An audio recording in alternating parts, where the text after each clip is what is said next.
2018 was the year that direct-to-consumer DNA tests skyrocketed. More people took the test in that year than all the other previous years combined. It's amazing. It's estimated that 1 in 25 Americans now has had a recreational ancestry DNA test, with many people who are just curious about their background. Yeah, so we decided to give it a try. Just a few weeks ago, we collected our DNA samples and sent them to 23andMe. Take a look.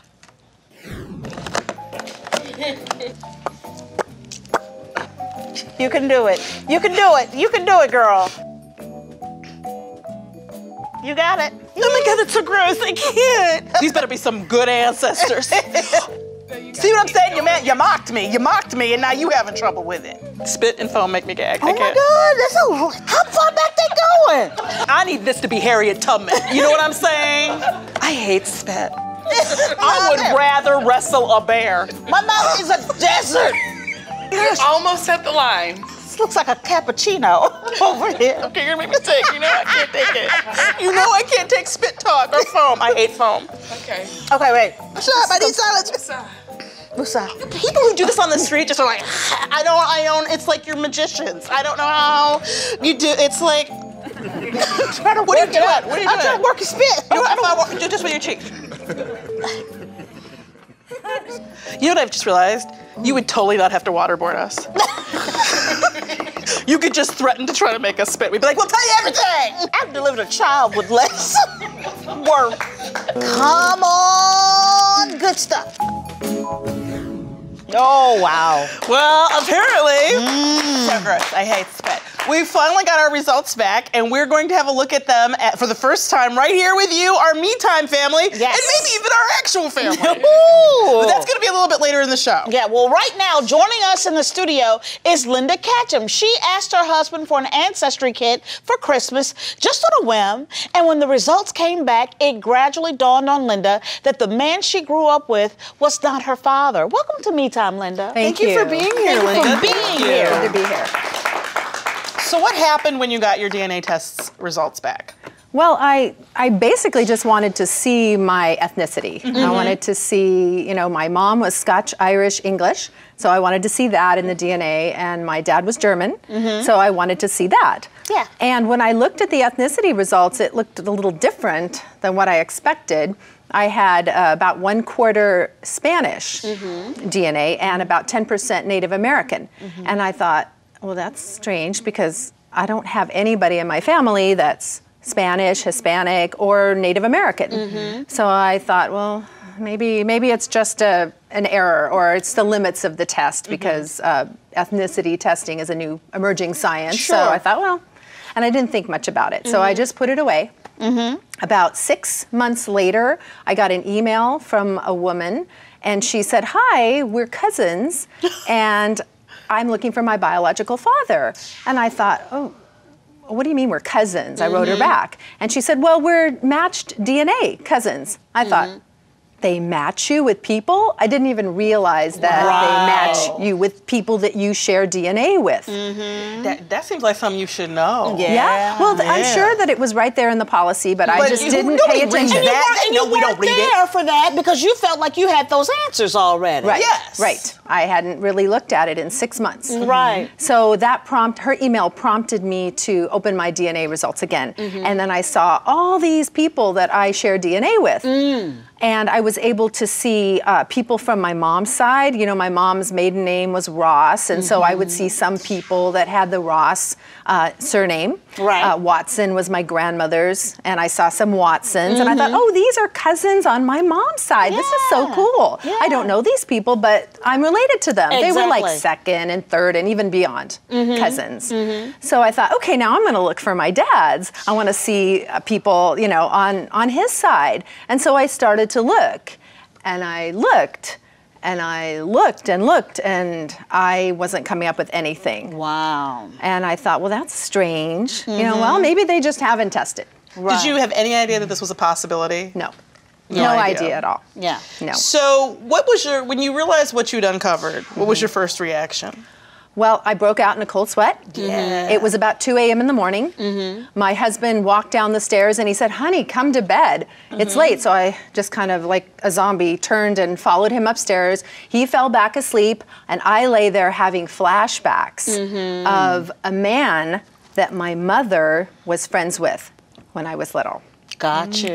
And one thing I didn't mention was that when I looked at the people that I matched in DNA, I noticed that most of the surnames were Hispanic. And then I thought, oh, that matches the Spanish and Native American results I had. Right. So you started to put 2 plus 2 together. And so why do you think that, did you find out, or why do you think that this secret was kept from you? Wow, that's a good question. I think my mother was just afraid. I'm an only child, and we were very close. I think she was afraid that if I found out that I might reject her. And she didn't have anybody else in the world. And my dad had passed away when I was 17, so he was gone.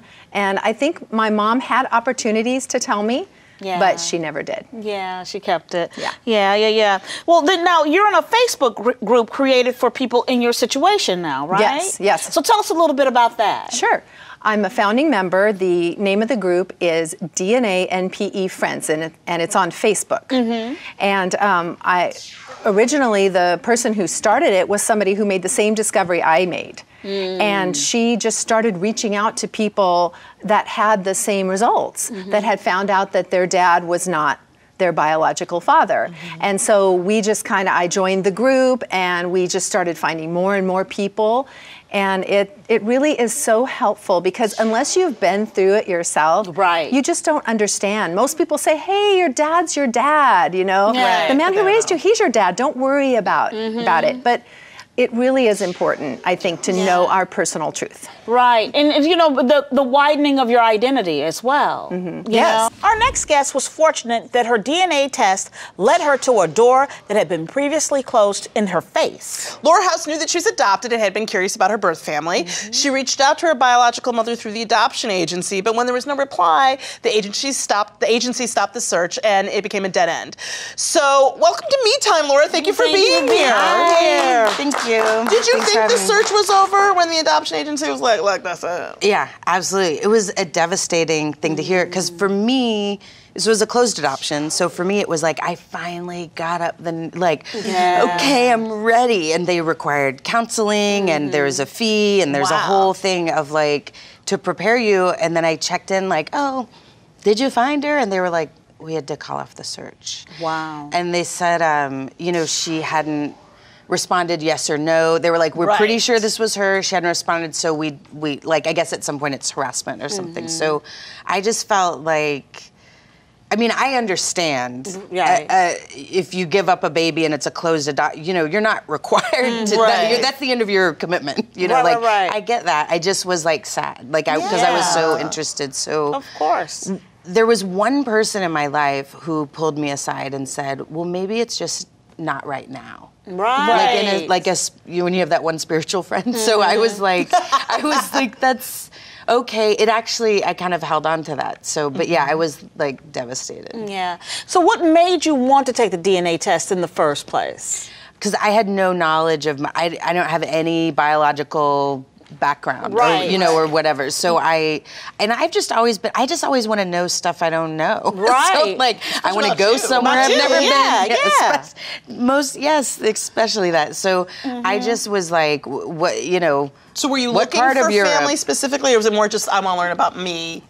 I'll be completely honest. I was fishing. I was a little bit like, maybe somebody didn't know there was a baby, and I'll get a last name. Like I never wanted to bother anyone. You just want to know, like, what's a name? You know, is there a Facebook page I can look at? So that was my main interest, was about me, and then maybe it'll connect. Right. So did you make a connection? What happened? Yeah. What happened next? What happened next? You go to the DNA test, and then. Nothing for 5 years. Wow. Like, I guess you can have your settings on, you know, you can connect with people or keep them private, I assume. And so mine was open, so I get every now and then, like, you have a message from a relative, and I'd rush to open. It's like a fifth cousin or, you know, they're just filling out, like, their deep family tree. And I was like, I can't tell you anything. I'm adopted. You know, like I would just type back like, I'm so sorry. I can't. I was hoping you'd help me. And then so I'd kind of just I'd really let it go. And then in July, just a few months ago, I got a message and it said, "Hey, I just got my results, and I'm your half brother." Wow. That's amazing. That's amazing. Even thinking about it, like, yeah, I was like stunned. Like, this is it. This is what. And I never even thought about brothers or siblings. Right. And I scrolled down. It only had initials, and I just scrolled down a little. And it's because then you're like, did he know there was a house? Are there 20 of us? Like, and then who? Father? I don't know. And it said we shared a maternal haplogroup. So I was like, I have the same mother as this guy. And then we started talking. Yeah. And that's my brother. And he's my little brother. And I'm a little sister. I never had a little brother. And then he was funny, which was amazing. I was like, I owe you so many wedgies. And he was like, I owe you so many hang out with you and your friends at the mall, but, like bothering you, even though I look up to you. And I was like, you're the best. Well, we have to watch this video of you being reunited. Let's just play it, because we have to see it. Yeah. We have to see it. Take a look.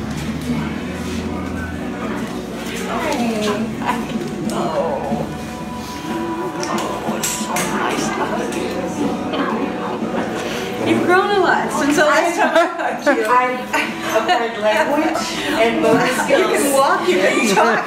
Yeah. You can crawl on your belly like a snake. I've had a whole education. So that's your mother. That made me cry. That's your mother. Did that happen right away after you found your brother, your half brother? Well, I got to know, and I have two half brothers, but I got to know one a little. And honestly, and this is also smart, I think he was sort of vetting me, because something that was interesting that you're not really told is because it's all kind of new, that this is happening, is this is a stranger from the internet. Absolutely. The DNA match is real, but he doesn't know me, I don't know him. We could be so we both, I think, are relatively normal people who kind of took a cautious optimism approach of like, well, let's see how this goes. And how you don't seem crazy, we'll proceed, and this is nice. And like after about a week, we were texting and he said, I have news for you. And I was like, what? He said, Mom is really excited to meet you. Oh, and then wonderful. Gave me her phone number. And I was... That's scary, I would think. This thing I've wanted my whole life, and it was the same area code as my own father's, and it was like, it just this weird, like, so close, but so far, like, this insane. So it was this, like, you can call her, you can text her, whatever. And then she, to my shock and amazement, was thrilled that, like, this baby she's wondered about all these years, like, she just wanted to know I was okay. Yes. Thank you so much, Laura. We wish you and your family all the best. Thank you so much for sharing that. Now we're off a clip. Here's the time has come. Let's take a look at the results. Drum roll, please. I'm going first. Okay. Oh, I gotta open it. Okay. All right. Here's my results. I am 80.5% sub-Saharan African. Ooh. I'm 29% Nigerian, y'all. Ooh. 18% coastal West African, 12% broadly West African, and 8.7 Congolese. That's why I dance so good, girl. But only 8.7%. Okay. And then 3 European? Yes. British, Irish, and broadly Northwestern. Yeah. I think that's a way of saying European. your ancestors kind of, they got around. Right. 2.8 East Asian and Native American, and 0.3 South Asian. Hello, my South Asian brothers and sisters. I think at 3% or 0.3%, they're more like fifth cousins. Yes. And here's a couple quick facts about me. Alcohol flush reaction, unlikely to flush. I don't know what that means. Caffeine consumption, less likely to consume Likely to consume less. Oh, that's That's cold not- brew. Y'all know me. Boo. Cold brew. We've already found a problem with this. Deep sleep, less likely to be a deep sleeper. That's not true. Okay, genetic weight predisposed to be about average. Let's talk about that. Lactose intolerance, likely to be intolerant. Muscle composition common to elite power athletes.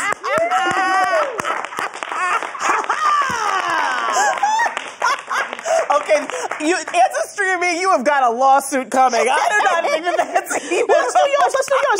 Okay, drum roll, please. Oh, they did. This is hard over. It is. All right. It says that I am 24. I have to use my glasses. 24.9% Ashkenazi Jewish. Yes. Oh. Up at the top here, you're 53. I'm 53.5% European. Yes. Did my credit go up? Oh my God! My mother said it. She's convinced that we would be more European than anything else. 24.2% of that is as Kenza Azi. I'm gonna learn about my people. I'm gonna have to talk to some people about this. Jewish. 9% broadly Northwestern. I think you have some of that, right? 7.8 broadly Southern European, and 5.7 British and Irish. I would have thought that would have been higher actually. So of my Europeans, I'm mostly Jewish. Shalom. Yes. All right. Then I'm 44.7% Sub-Saharan African. Yes. Nigerian. Yeah, we Yeah, but I'm less Nigerian. I'm 16.4%. I'm 29% Nigerian. So you're going to treat me Bradley? Is that what I'm hearing? Yeah. And then broadly West African, Congolese at 6.5. Yes. So I dance not as well as you. Yes. And Coastal West African. I'm 0.7% East Asian and Native American and 0.2% South Asian. We just weren't hitting it in the South Asian markets is what I'm hearing. Yeah, is what I'm hearing. I know. It says that caffeine consumption, I'm likely to consume less. That's wrong. Deep sleep, less likely to be a deep sleeper. That is true. That is true. And muscle composition, common in elite power athletes. Power athletes! Frangela! With the power lifting! Oh my goodness. I'm going to go buy a car or something. Yes. I'm going to take this with me. Yes. This is exciting. I can't wait to learn more. And you guys definitely check out. This is really worth doing. Me Time with Frangela.